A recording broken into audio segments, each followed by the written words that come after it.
ফুটবলে জনপ্রিয়তায় ক্রিকেট পথ হারাবে না এমনটাই পেসার তাসকিন আহমেদের বিশ্বাস। শ্রীলঙ্কার বিপক্ষে টাইগাররা সিরিজ জয় দিয়েই নাকি সবার আস্থা ফেরাবে। ইনজুরি কাটিয়ে দলকে সাপোর্ট দিতে শতভাগ ফিট তাসকিন আহমেদ বলছেন, নয়া ক্যাপ্টেন মেহেদী মিরাজের ক্যাপ্টেন্সিতে টাইগাররা ঘুরে দাঁড়াবে।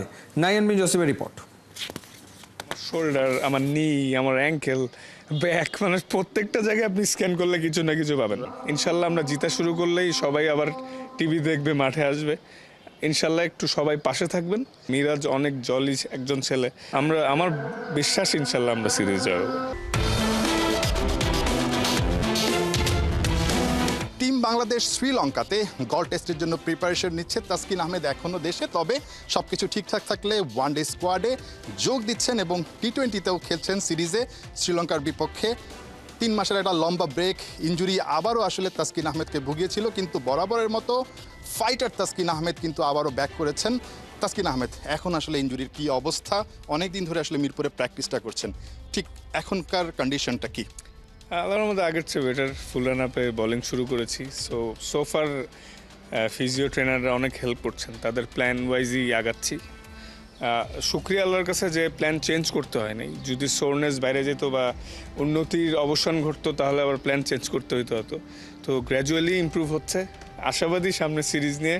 লেটস সি, আরও তো কিছুদিন আছে। ইংল্যান্ডে তো গিয়েছিলেন, আসলে সেখানকার ডক্টরদের সাজেশন অনুযায়ী আসলে এখন কি মনে হচ্ছে? মানে আপনার এই ইনজুরিটা তো কিন্তু ভোগাচ্ছে আপনাকে অনেক দিন ধরেই, মানে এখন ওই সাজেশনটা কি বা কিভাবে আসলে আপনি নিজেকে ম্যানেজমেন্টটা করছেন? টু বি অনেস্ট, প্রত্যেকটা ইনজুরি যখন হয়েছে প্রথম কয়েক মাস মনে হয়েছে যে আল্লাহ জানে বোলিংয়ের কি হবে, খেলার কি হবে। আমার শোল্ডার, আমার নি, আমার অ্যাঙ্কেল, ব্যাক, মানে প্রত্যেকটা জায়গায় আপনি স্ক্যান করলে কিছু না কিছু পাবেন। বাট আল্লাহর মধ্যে সেরে উঠছে।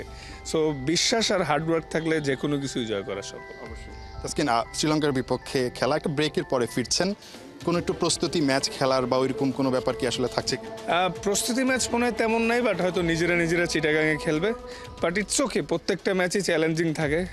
যদি সুযোগ হয় ভালোই হবে ইনশাল্লাহ। অবশ্যই। তাসকিন, একটা ব্যাপার একটু জানতে চাচ্ছি, এর মধ্যে আসলে আমরা ফুটবলের একটা উন্মাদনা, মানে ক্রিকেটটা হারিয়ে যাচ্ছে, ক্রিকেট মাঠের দর্শক চলে যাচ্ছে ফুটবল, এরকম একটা কথা আসলে চলছিল। আপনি কি ফুটবল ম্যাচটা দেখার সুযোগ হয়েছে?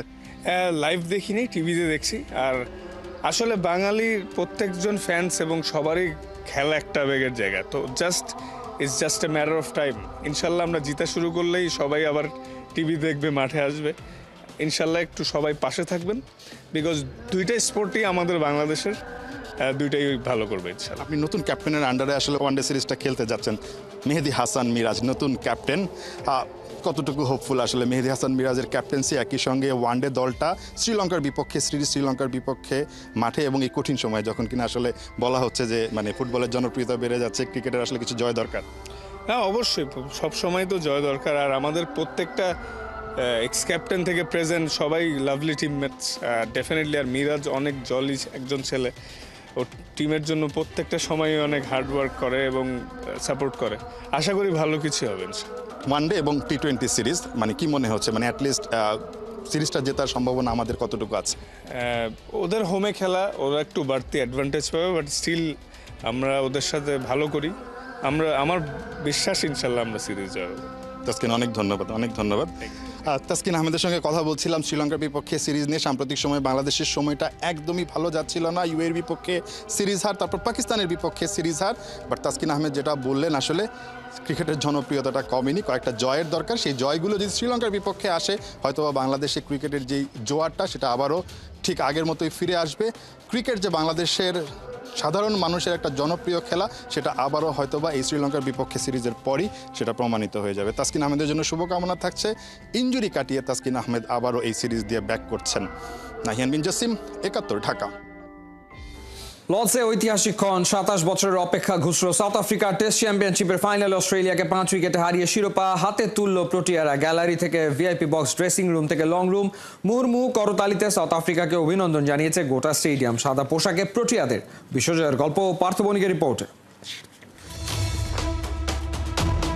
একটা গৌরবের হাতছানি, দূর হবে ২৭ বছরের গ্লানি। লর্ডসের ঐতিহাসিক ব্যালকনিতে প্রোটিয়া ক্যাপ্টেন টেম্বা বাভুমার অপলক দৃষ্টি। গ্যালারিতে সন্তানদের সাথে ডি ভিলিয়ার্সের আনন্দে মেতে ওঠার প্রস্তুতি। কমেন্ট্রি বক্সে শন পোলকো উত্তেজিত, গ্রাহাম স্মিথ উদযাপনের আগাম আভাসে পুলকিত। অবশেষে স্টার্কের বলে কাইল ভারানের কাভার ড্রাইভে সব অপেক্ষার অবসান। অস্ট্রেলিয়ার দম্ভ চূর্ণ করে সাউথ আফ্রিকা ওয়ার্ল্ড টেস্ট চ্যাম্পিয়নশিপের চ্যাম্পিয়ন। যে আইসিসি শিরোপার জন্য ডি ভিলিয়ার্স, ডেল স্টেনদের গোটা একটা প্রজন্ম খালি হাতে ক্যারিয়ার শেষ করেছে, যে শিরোপার জন্য গ্রাহাম স্মিথ কত আইসিসি আসর থেকে খালি হাতে ফিরেছেন, সেই চ্যাম্পিয়নশিপের তৃষ্ণায় কিনা মিটল ক্রিকেটের তীর্থভূমি লর্ডসে। সাউথ আফ্রিকার ইতিহাস গড়ার মঞ্চ এদিন প্রস্তুত ছিল। টেস্ট চ্যাম্পিয়নশিপের মেইস হাতে তুলতে মার্করামরা মাঠে নামে ৬৯ রানের লক্ষ্যে, ৮ উইকেট তখনও তাদের হাতে। কিন্তু ওই যে প্রোটিয়াদের নিয়ে একটা কথা আছে, চোকার্স। দিনের তৃতীয় ওভারেই তেমন কিছুর শঙ্কাই জাগিয়ে তোলেন ক্যাপ্টেন টেম্বা বাভুমা। আগের দিনের সাথে মাত্র ১ রান যোগ করতেই প্যাট কামিন্সের বলে উইকেটের পেছনে ক্যাচ দিয়ে ফেরেন। চতুর্থ উইকেটে মার্করামকে নিয়ে ২৪ রানের জুটিতে সহজ জয়ের রাস্তায় দেখাচ্ছিলেন ট্রিস্টান স্টাবস। কিন্তু এবার স্টার্ক তাকে করেন হতাশ।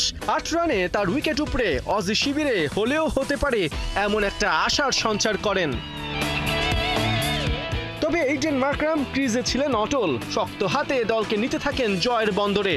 তবে আগের দিনের সেঞ্চুরিয়ান ম্যাচটা শেষ করতে পারেননি। জয় থেকে মাত্র ৬ রান দূরে হ্যাজেলউডের বলে ক্যাচ দিয়ে ফেরেন। কিন্তু তাতে কি, মার্করামের সম্মানে এদিন স্ট্যান্ডিং ওভেশন দেন দর্শকরা। ফেরার পথে লর্ডসের লং রুমে ওঠে করতালির জোয়ার। শেষ পর্যন্ত ওই মাইলস্টোনে প্রোটিয়াদের নিয়ে যান কাইল ভারান। কাভার ড্রাইভে দারুণ এক সিঙ্গেলে দূর করেন সাউথ আফ্রিকার ২৭ বছরের শিরোপা খরা। অস্ট্রেলিয়াকে ৫ উইকেটে হারিয়ে জয় করেন ফাইনাল, যার চেষ্টায় টেম্বা বাভুমা হাতে তোলেন সাদা পোশাকে বিশ্বকে শাসন করার প্রতীক, চ্যাম্পিয়নের গৌরব, ওয়ার্ল্ড টেস্ট চ্যাম্পিয়নশিপের দ্য গোল্ডেন মেইস। পার্থ বণিক, ৭১। আল আহলি হার্ড রক স্টেডিয়ামে খেলা শুরু বাংলাদেশ সময় রবিবার সকাল ৬টায়। Kohinoor corner preview report. মেসিকে দেখতে চান? পকেটে চাই মোটে $৪। টিকিট কিনবেন একটা, খেলা দেখবেন ৫ জন। ফিফা ক্লাব বিশ্বকাপের ওপেনিং ম্যাচে থাকছে এমনই সব লোভনীয় অফার। তবুও ফাঁকা স্টেডিয়াম। তবে কি আমেরিকাতেই ভাটা পড়ল লিওর জনপ্রিয়তার? আর মাত্র কয়েক ঘন্টা পরে শুরু হচ্ছে ফিফা ড্রিম প্রজেক্ট ক্লাব বিশ্বকাপ। টুর্নামেন্ট পুরনো হলেও এবার বেড়েছে দল। টুর্নামেন্টের প্রাইজ মানিও বেড়ে দাঁড়িয়েছে $১ বিলিয়ন। ৩২ দলের বৈশ্বিক এই টুর্নামেন্টে অংশ নিচ্ছে এশিয়া, ইউরোপ, আমেরিকা সহ বিশ্বের বিভিন্ন প্রান্তের বিখ্যাত সব ক্লাব। ফিফা ক্লাব বিশ্বকাপের আয়োজনের মধ্য দিয়ে যুক্তরাষ্ট্র সেরে নেবে ২০২৬ বিশ্বকাপ আয়োজনের ড্রেস রিহার্সেল। এই টুর্নামেন্টে ইন্টার মায়ামির জায়গা পাওয়া নিয়ে বিতর্ক থাকলেও উদ্বোধনী ম্যাচে ফ্লোরিডার হার্ড রক স্টেডিয়ামে দেখা মিলবে মেসি ম্যাজিকের। ওদের প্রতিপক্ষ ইজিপশিয়ান জায়ান্ট আল আহলি। ম্যাচটা দু দলের হলেও সবার নজর থাকবে লিওনেল মেসির দিকে। মায়ামিতে যোগ দিয়ে ৫৯ ম্যাচে ৪৯ গোল আর ২৩ অ্যাসিস্ট আর্জেন্টাইন সুপারস্টারের। এবারের ক্লাব বিশ্বকাপে নতুন সব মাইল ফলকের সামনে দাঁড়িয়ে লিওনেল মেসি। বার্সেলোনার হয়ে ২০০৯, ২০১১ আর ২০১৫ সালে মেসির হাতে উঠেছিল ক্লাব বিশ্বকাপের ট্রফি। আরও একবার লিওর সামনে সুযোগ ট্রফিটা ছুঁয়ে দেখার। ক্লাব বিশ্বকাপে মেসির আছে ৫টা গোল। ফিফা ক্লাব বিশ্বকাপ দিয়ে প্রথমবার লড়তে চলেছে ইন্টার মায়ামি আর আল আহলি। ১৫১ টাইটেল, যার মধ্যে ৪৫টা লিগ শিরোপা। ক্লাব হিসেবে আল আহলি বিশ্বের অন্যতম সফল ক্লাব। অন্যদিকে ৫ বছর আগে আলোর মুখ দেখা মায়ামির আছে মোটে ৩টা ট্রফি। গেল সিজনে সাপোর্টার্স শিল্ড জিতেই জায়গা করে নিয়েছিল ক্লাব বিশ্বকাপে। বিশ্বকাপ বাছাই এবারের ফিকচারে আর্জেন্টিনার হয়ে ২ ম্যাচে ১১১ মিনিট খেলেছিলেন মেসি। ইন্টার মায়ামির হয়ে তাই ফুল ফিট মেসিকে দেখা যাবে। সাথে লুইস সুয়ারেজ, বুস্কেটস, আলভা সবাই আছেন দারুণ ছন্দে। এই টুর্নামেন্টে মায়ামির লক্ষ্য একটাই, ইউরোপিয়ান জায়ান্টদের হতাশ করে ফুটবল দুনিয়ায় নিজেদের রাজত্ব কায়েম করা। কোহিনুর কণা, ৭১। লিওনেল মেসি এখন পর্যন্ত প্রায় সব ধরনের ট্রফি জিতেছেন। বিশ্বকাপ, চ্যাম্পিয়ন্স লিগ, ঘরোয়া লিগ সব মিলিয়ে তার ট্রফি সংখ্যা ৪৬টি। ইতিহাসে আর কেউ এত বেশি ট্রফি জেতেনি। এবার তার সামনে নতুন লক্ষ্য ইন্টার মায়ামিকে ক্লাব বিশ্বকাপ জেতানো। রহমান পেয়ারের রিপোর্ট। ৪৬টি ট্রফির ওজনে নুয়ে পড়েনি পা, বরং প্রতিটা পদক্ষেপে যেন আরো জ্বলে ওঠে হৃদয়ের প্রদীপ। বিশ্বকাপ সাফল্যের চূড়ান্ত পরিণতি। চ্যাম্পিয়ন্স লিগ, যেখানে ইউরোপিয়ান ক্লাব ফুটবলের রাজা নির্ধারিত হয়। লা লিগা, কোপা দেল রে, কোপা আমেরিকা, তালিকাটা দীর্ঘ, অক্ষরে অক্ষরে গৌরবের গাঁথা। সেই মেসি যিনি আলো হাতে চলেছেন, যার চোখে এখনো জ্বলে সেই একই আগুন, রোমাঞ্চ, প্রত্যাশা আর অদম্য ক্ষুধা। তিনি থামেননি। এবার তার সামনে ইন্টার মায়ামির হয়ে ক্লাব বিশ্বকাপে চ্যাম্পিয়ন হওয়ার হাতছানি। এর আগেও 3 বার ক্লাব বিশ্বকাপের ট্রফি জিতেছেন মেসি। তবে এবার যুদ্ধ নতুন নিয়মে, 72 নকআউট, প্রতিটা ম্যাচ যেন এক যুদ্ধক্ষেত্র। আর এই যুদ্ধে নামছেন সেই সৈনিক যার বাম পা ছুঁয়ে বলও যেন গান গায়। রবিবার বাংলাদেশ সময় সকাল 6টা, মেসির নতুন যাত্রা। প্রথম ম্যাচ আল আহলির বিপক্ষে। মেসির চোখে যেন এক কিশোরের দীপ্তি। এই টুর্নামেন্টে খেলা রোমাঞ্চকর, এখানে থাকাটাই এক সৌভাগ্য।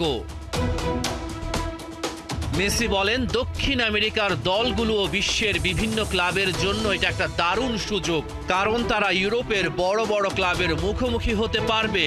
আর এই বড় ক্লাবগুলো বিশ্ব ফুটবলে মানদণ্ড হিসেবে প্রতিষ্ঠিত, যেখানে রয়েছে বিশ্বের সেরা খেলোয়াড়েরা। সত্যিই তো, প্রতিটা ড্রিবল, প্রতিটা গোল একটা জাতির, একটা ক্লাবের, একটা হৃদয়ের ইতিহাস লিখে যায়। মেসির বয়স এখন 37, তবে মনের দিগন্তে কোনো গোধূলি নেই, আছে শুধু ভোরের আলোর প্রতিশ্রুতি। এখনো তিনি স্বপ্ন দেখেন, এখনো তিনি লড়েন, যেন তার প্রথম দিন। রহমান পেয়ার, 71। ক্রীড়া সংগঠক cricket committee of Dhaka metropolitan CCDM এর ভাইস চেয়ারম্যান মাসুদুজ্জামান মাসুদের আয়োজনে নারায়ণগঞ্জে অনুষ্ঠিত হয়েছে ঈদ পুনর্মিলনী অনুষ্ঠান। শহরের বরফকল এলাকায় বিভিন্ন শ্রেণী পেশার মানুষের অংশগ্রহণে আয়োজিত হয় এই অনুষ্ঠান। ঈদুল আজহা পরবর্তী এই আয়োজনে উপস্থিত ছিলেন রাজনৈতিক, সামাজিক, সাংস্কৃতিক, নাগরিক ও বিভিন্ন পেশাজীবী সংগঠনের নেতৃবৃন্দ।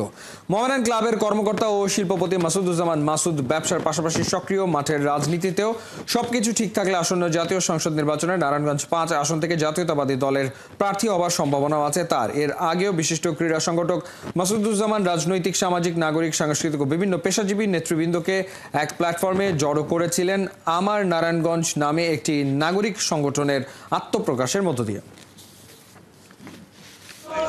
আমরা একটা নতুন নারায়ণগঞ্জের স্বপ্ন দেখি এবং এই নতুন নারায়ণগঞ্জের স্বপ্ন দেখার কারণেই কিন্তু আজকে এই এত বড় পরিসরে একটা পুনর্মিলনের আয়োজন করেছি। আমরা আসলে একে অপরের সাথে ভাব বিনিময় করে জানতে চাই যে আসলে প্রান্তিক মানুষগুলি, জনগণের কী ইচ্ছা, এই অঞ্চলের 5 বন্দর এবং শহরের মানুষগুলির আসলে বিভিন্ন পেশার মানুষ এখানে আপনি দেখেছেন যে এখানে এসেছে, সেখানে সমস্ত ঘরানার লোক আছে। আসসালামু আলাইকুম। প্রতিদিন তো আমরা অনেক খবরই দেখি, অনেক খবর সম্পর্কে আইডিয়া করি, কিন্তু আমি আপনাদের কাছে এমন একটা খবর প্রতিদিন নিয়ে আসবো যেটা কিনা অনেক রিলেটেড এবং সত্য। সো আমি আপনাদের কাছে নিয়ে আসবো খেলার খবর, যেখানে প্রতিদিন related Bangladesh, international, national related খেলার খবর থাকবে এবং সেটি প্রতিদিন সকাল 9টা থেকে সম্প্রচার করা হবে। এবং এজন্য আপনারা কি করবেন, এজন্য আমার চ্যানেলকে অবশ্যই সাবস্ক্রাইব করবেন এবং পাশ থেকে বেল আইকনটি বাজাতে ভুলবেন না। আর অবশ্যই কমেন্ট সেকশনে জানিয়ে দিবেন আপনারা কি রিলেটেড ভিডিও চাচ্ছেন।